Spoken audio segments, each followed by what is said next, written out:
Okay, let's get into this.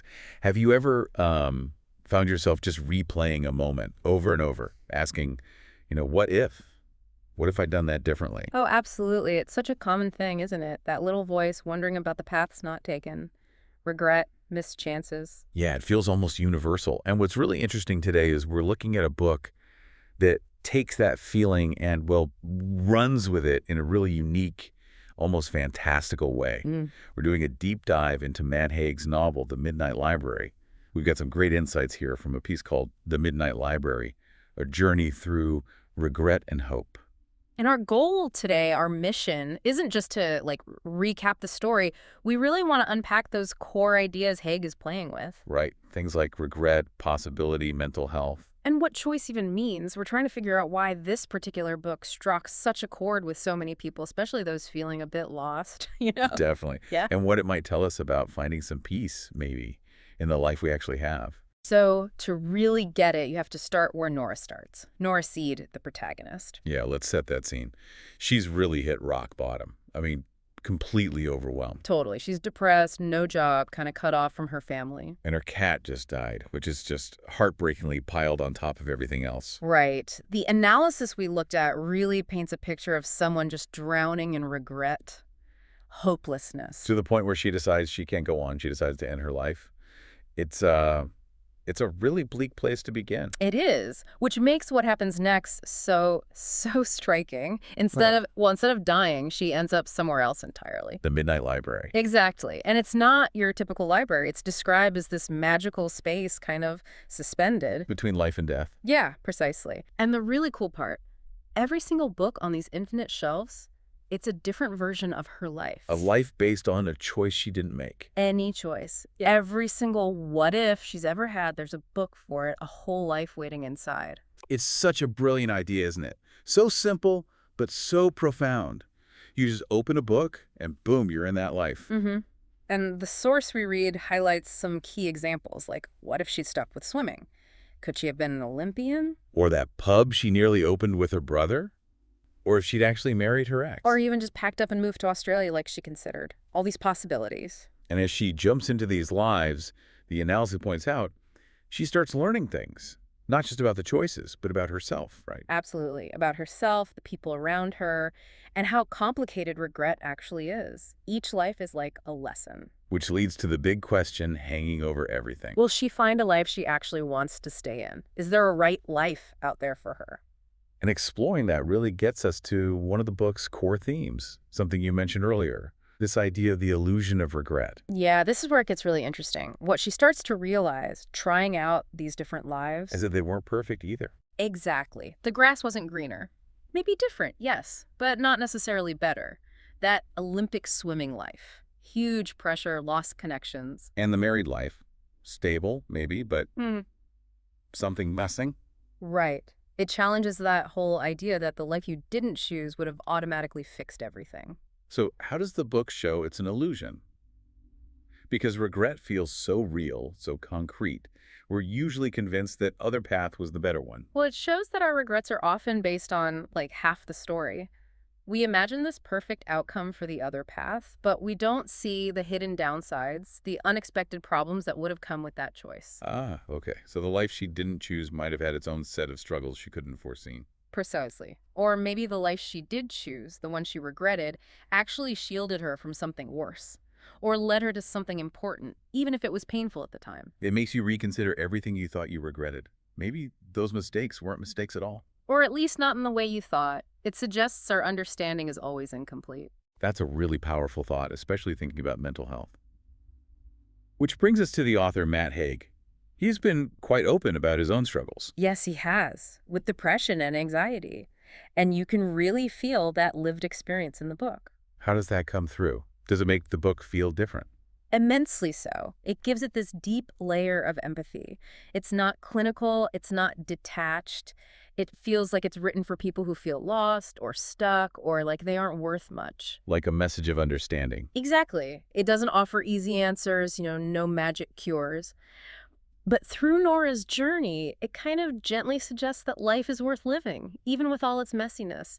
That meaning isn't hiding in some other perfect life. It can be found right here. It can be found right here. It's about finding agency, finding purpose, even when things feel incredibly bleak. And the way he writes helps get that across so effectively, doesn't it? Yeah. The source of material mentions his style simple, clear. Emotional, definitely. Yeah. But not complex language. Yet the ideas underneath, they're pretty deep. He references philosophers, right? Thoreau, Camus, Plato, but it doesn't feel like a textbook. Not at all. It's cleverly done. He weaves those big ideas about living deliberately, about finding meaning, about perception, into Nora's very human story.